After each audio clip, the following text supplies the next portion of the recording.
Նախ այստեղ հնչած մի քանի մտքերին անդրադառնանք, հետո անդրադառնանք այն օրակարգին, որը քննարկում ենք։ Շնորհակալություն պարոն Ռուբինյան, որ առանց ասելու ինչ է քննարկել ՔԼՉ-ի հետ եւ ինչ է ՔԼՉ ասել ձեր ականջին, իրականում ասում եք ինչ է ասել, որովհետեւ ես ոնց հասկացա ձեր իրական Հայաստանի Նիկոլ Փաշինյան անկյունակարային դրույթներից մեկը դեռևս չհրապարակված հակադաշնակցականությունն է։ Միանգամից հրապարակեք, տենց մի կաշկանդվեք, որովհետեւ նախանձելի է այն ասում եք դաշնակցության դեմ։ Դրանով կարակ համեմատվեք կոմունիստների հետ, կարակ համեմատվեք Բաքվի բանտում հայ գերիներին մեղադրանք ներկայացնող դատախազի հետ կարակ համեմատրեք, մեկ էլ ՀՀՇ-ի հետ կարակ համեմատվեք, բայց իրանք մի քիչ ավելի ինտելեկտուալ էին։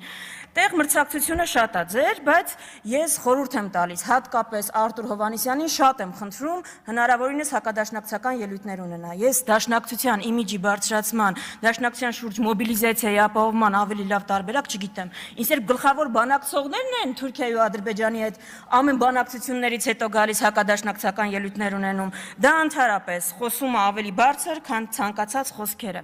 Բայց մի դրվագի ուզում եմ անդրադառնալ, էլի։ Այստեղ մի նարատիվ է նկատվում, այս մարդիկ իրենց համեմատում են առաջին հանրապետության այրերի հետ։ Այսինքն ուզում եմ հասկանալ, ով ում հետ է համեմատվում, էլի։ Այդ տրամաբանության մեջ Նիկոլ Փաշինյանը մեր Արամ Մանուկյանն է։ Այդ մարդու մասին ամենահայտնի պատմություններից մեկը բացի այն, որ պետականաստեղծ պետության հիմնադիր է, 0-ից պետությունը տասնյակ հազարավոր քառակուսի կիլոմետր ստեղծած է, Վանի հերոսական ինքնապաշտպանություն կազմակերպած է, ամենահայտնի պատմություններից մեկը տարածված այն է, որ հրաժարվել է տիֆի պատվաստանյութից, որ որբերին դա հասնի։ Այս մարդուն ասում ենք պատավատներից հետ մեկից հրաժարվի, ձեռը չի գնում դա անի։ Ինչը ում հետ ենք համեմատում, կամ այդ տրամաբանության մեջ մեր դրոն բանն է, Սուրեն Պապիկյանն է։ Ձեր ծիծաղն էլ է գալիս, չէ, գիտեմ։ Ասենք բանը Ալեն Սիմոնյանը ով է տեղ։ Հովանես Քաջազնինովը ում տղեն նահատակվել է այդ Հայաստանի անկախության համար մղված պատերազմում։ Դաշնակցությունը Հայաստանի անկախության համար մղված պատերազմում ամենաշատ զոհերը տված ուժն է։ Այստեղ գալիս ասում են դաշնակցությունը Հայաստանի անկախությանը դեմ է եղել։ Բայց դաշնակցությունը Հայաստանի անկախությանը դեմ էր։ Դաշնակցական ջոկատները Շահեն Մեղրյանը, Դուշման Վարդանը, բանը Արցախի անտառներում հայկական ուժերի դեմ էին կռվում։ Ինչ էին անում այնտեղ։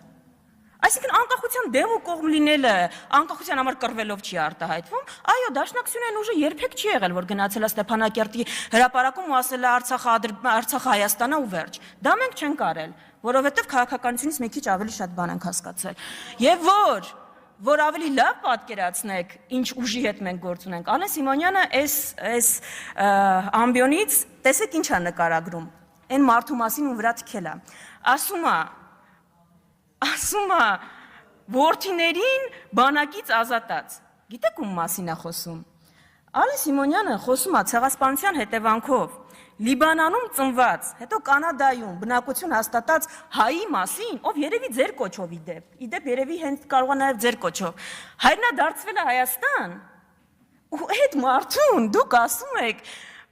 բանակից ազատած է տղաներին։ Այ տենց է, այսինքն ձեր են քայլարա դեպի տունը, բանա, հա, քայլարա, արի տուն, թքեն վրա դրադեղից տեղից։ Էտա, ձեր կոնցեպտը էտա։ Սփյուռքահայի 7 միլիոն սփյուռքահայի երեխաներին բանակից ազատած են անվանում։ Բանա, էլի, երևակայությունը պիտի ինչ-որ սահմաններ էլ ունենա։ Հիմա գանք արդեն այն օրակարգին, որի մասին, որը քննարկում ենք։ Նիկոլ Փաշինյանը այստեղից փորձում է համոզել մեզ, որ ժողովուրդ ջան, ձեզ սխալ է թվում, ձեր հարկերը չեն բարձրացել, ձեր կյանքը ավելի լավացել է, այդ 25%-անոց գնաճը, որ կա, ու Երևանը, որ երևի տարածաշրջանի ամենաթանկ քաղաքներից մեկն է դարձել, դա ձեզ ընդհանրապես թվում է, այն ճգնաժամը, որ բոլոր ոլորտներում կա, Հայաստանում, Երևանում 5 րոպե անձրև է գալիս, Երևան քաղաքում ճգնաժամ է, ձյուն որ գալիս է, կատաստրոֆա է լինում։ Բայց եթե ձեզ ընդհանրապես թվում է, դա միրաժ է, դուք լսեք Նիկոլ Փաշինյանի թվերը եւ ներկայացրած արդյունքները, ըստ որի ձեր եկամուտները ավելացել են, ձեր թոշակը ավելացել է ու դուք հիմա ավելի բարեկեցիկ եք ապրում։ Այս հարցին իրանք Հայաստանի քաղաքացին ավելի բարեկեցիկ է ապրում, թե չէ, թող պատասխանի Հայաստանի այն քաղաքացին, որ 2018-ի համեմատությամբ ում համար հացը ավելացել է հացի գինը 35%-ով, 440 դրամից դառնալով 600 դրամ, ում համար համար մակարոնը աճել է գրեթե էլի նույնքան 490 դրամից դառնալով 740 դրամ։ Մթերքի գները տեսել եք դուք հիմա ընդհանրապես, մրգի գները տեսել եք, տրանսպորտը 50%-ով է թանկացել։ Ու թող ասի հիմա ինքը ավելի շատ բան է կարողանում առնել իր աշխատավարձով, թե 3 տարի առաջ էր օրինակ կարողանում ամենաշատ բանը առնել։ Այս իշխանությունը մեզ ասում է 2024-ը եղել է ամենախաղաղ տարին։ Եթե Սյունիքն էլ տակ, 2025-ը ընդհանրապես խաղաղ կլինի։ Այս կրակոցները մի քիչ ձեր վիճակագրությունը խառնում են։ Սյունիքը որ տակ, այդ կրակոցները կբան կանեն, ու ձեր վիճակագրությունը փայլուն ոչինչ չի խախտի։ Իսկ գիտեք 2024-ը ինչ թվական է եղել։ 2024-ը եղել է թվական, որ Արփի Դավոյանը, Վահագն Ալեքսանյանն ու Նիկոլ Փաշինյանը նստել իրենց վարչության նիստում որոշել են ինչն է Հայաստան, ինչը չէ։ Ու որոշել են, որ օրինակ Տավուշի գյուղերը, տարածքները Տավուշից դա Հայաստան չի։ Եղբայր, ով է ասում Հայաստան չի։ Մեր վարչությունը։ Ես որոշել եմ Հայաստան չի։ Շուռնուխի ընկեսն էլ Հայաստան չէր։ Ով է ասում, ես եմ որոշել։ Ոնց ես որոշել, ինչ կապ ունի, ժողովրդավար երկրում ենք։ Ու 2024-ը եղել է տարի, երբ որ դուք առանց այդ բանը երկու երկրների հանձնաժողովների համաձայնագրի ԱԺ-ում հաստատման միջև է տանելը։ Տավուշից մի ընդհատեք ընդհատողներին։ Ուրեմն լսեք ինձ պարոն Խաչատրյան, նախ սուս մնացեք, երկրորդը նախ լրեք, հետո իմ հետ խոսեք հարգալից, հետո միացեք ձեր չափերը, լավ չեք գծում ուրեմն ես կգծեմ հիմա ու հանգստացեք ասեցի, հանգիստ, շարունակեք տիկին Վարդանյան։ Վերականգնեմ։ Չեմ ապահովելու, շարունակեք ձեր ելույթը։ Ատենց, շարունակեք ձեր ելույթը։ Ժամանակը խնդրում եմ։ Շարունակեք ձեր ելույթը։ Հանգիստ, շարունակում եմ հանգիստ։ Հիմա առանց այդ հանձնաժողովի այդ փաստաթուղթը հաստատելու Տավուշից զորքերը ետ եք քաշել։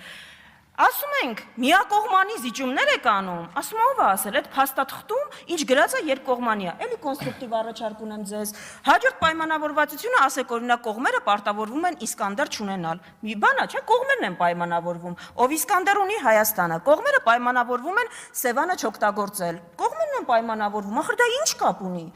կապ ունի, ոնց այս նույնն է, ինչ որ այն երրորդ կետը, կողմերը պայմանավորվում են երրորդ երկրների ուժեղ չտեղակայել սահմանին։ Երկու կողմերն են, չէ՞ պայմանավորվում, ոչինչ, որ մենակ Հայաստանը դրա կարիք ունի, Հայաստանն է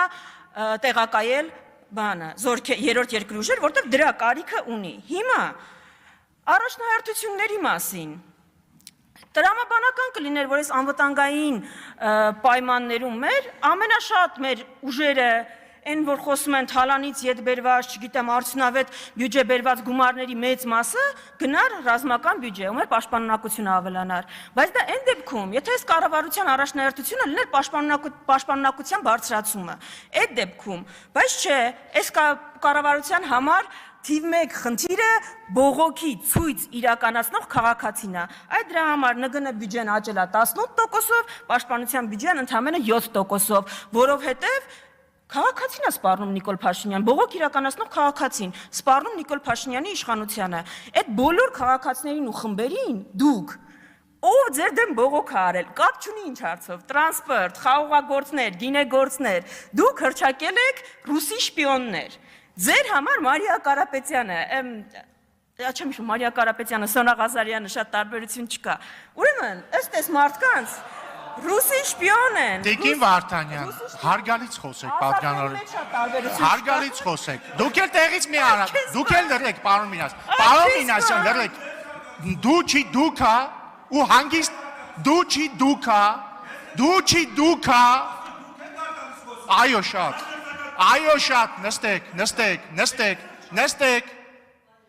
նստեք։ Տիկին Վարդանյան, հարգալից շարունակեք։ Սոնա Ղազարյանի եւ Մարիա Կարապետյանների ասածների մեջ տարբերություն չկա։ Ուրեմն, ըստ իրենց ռուսի շպիոն են հնչակյանները, ռամկավարները, հայ առաքելական եկեղեցին, դաշնակցությունը ու միակ ինքնիշխանն է Նիկոլ Փաշինյանը։ Այն Նիկոլ Փաշինյանը, որը ուշադրություն, Իլհամ Ալիև, փետրվարի 14, 2024 թվական։ Հայաստանը պետք է սահմանադրությունից հանի անկախության հռչակագրի մասին հղումը։ Ինքնիշխան Նիկոլ Փաշինյան, 2025 թվական ապրիլ 16։ ՀՀ նոր սահմանադրությունում չպետք է հղում լինի անկախության հռչակագրին։ Մի հատ էլ հարց էլի, ինչ նոր սահմանադրության մասին եք խոսում։ Ես որքան հիշում եմ, թե ներքաղաքական օրակարգում մենք խոսում էինք սահմանադրական բարեփոխումների մասին։ Այս նոր սահմանադրությունը որտեղից եկավ։ Ալիևից եկավ, չէ՞։ Մենակ Ալիևն է, որ ինչ նոր սահմանադրություն ընդհանրապես։ Այս նոր սահմանադրության քննարկումները մեզ որտեղից։ Բայց որ կրթելու մասին եք շատ խոսել։ Մենք չենք նեղում, ոչ դուք ինձ մի 6 անգամ ընդհատել եք, թողոք Ես չեմ ընդհատել, ձեր գործընկերներն են ձեզ ընդհատել, ավարտեք, ունեք 30 վայրկյան, մի քանի րոպեից կավարտեմ։ Մի քանի րոպեից չեք ավարտել, ավարտեք խոսքս, ամբողջական իշխանությունն եք, ես մի խոսքը ձեզ բան չի անելու։ Հիմա բանը նեղանում են, որ ասում ենք Նիկոլ Փաշինյանը այս ազգին չի կարա կրթի։ Եղբայրներ եւ քույրեր, կրթվելը լավ բան է, բայց ով կարա կրթի։ Այս ազգին կարա կրթի Մաշտոցը, Կորյունը, Թումանյանը, Նիկոլ Փաշինյանը ու Աննա Հակոբյանը։ Ինչ պիտի սովորենք։ Ինչ պիտի սովորեցնենք, բայց մի հարցում ես ձեր հետ համաձայն եմ։ Ես ձեր հետ լրիվ համաձայն եմ։ Դուք մաստեր սպորտա, մաստեր կլաս եք ցույց տալիս ռեբրենդինգի ոլորտում։ Այդտեղ պիտի ձեզնից սովորենք, որովհետև դուք Ալիևի ծրագրերի հայաստանյան ռեբրենդինգ իրականացնող ֆիլիալն եք։ Ձեր իրական Հայաստանը Ադրբեջանի արևմտյան Ադրբեջանն է, բայց դա շատ վախենալու է հնչում, համաձայն եմ, եւ պիտի վախենալու հնչի։ Հո չէ գալու ասեք մենք արևմտյան Ադրբեջան ենք ստե կառուցում։ Պիտի գայիք եւ դա փաթեթավորեիք։ Ու դրա փաթեթավորումը դուք այդ իրական Հայաստան կոնցեպտի ներքո եք իրականացնում։ Եվ վերջում ավարտեմ ելույթի հնարավորություն դեռ կլինի։ Այս պետությունը չի կարա լինի երշիկի ու հարկ տալու մասին։ Այս պետությունը հայկական ինքնության մասին մենակ կարա լինի, այդ ինքնության պաշտպանման ու զարգացման։ Ձեր երշիկ կալբասային այդ կոնցեպտը, ինչքան էլ ուզենաք արևմտյան Ադրբեջանը դրանով թաքցնել, դա ձեր մոտ չի ստացվելու, այսքանը։ Շնորհակալություն, հարգելի դաշնակցական գործընկերներ, ես հասկանում եմ իհարկե, որ փաստերի հետ պատմական դժվար է վիճել, բայց փորձեք ձեզ մի քիչ զուսպ պահել։ Ընդմիջում։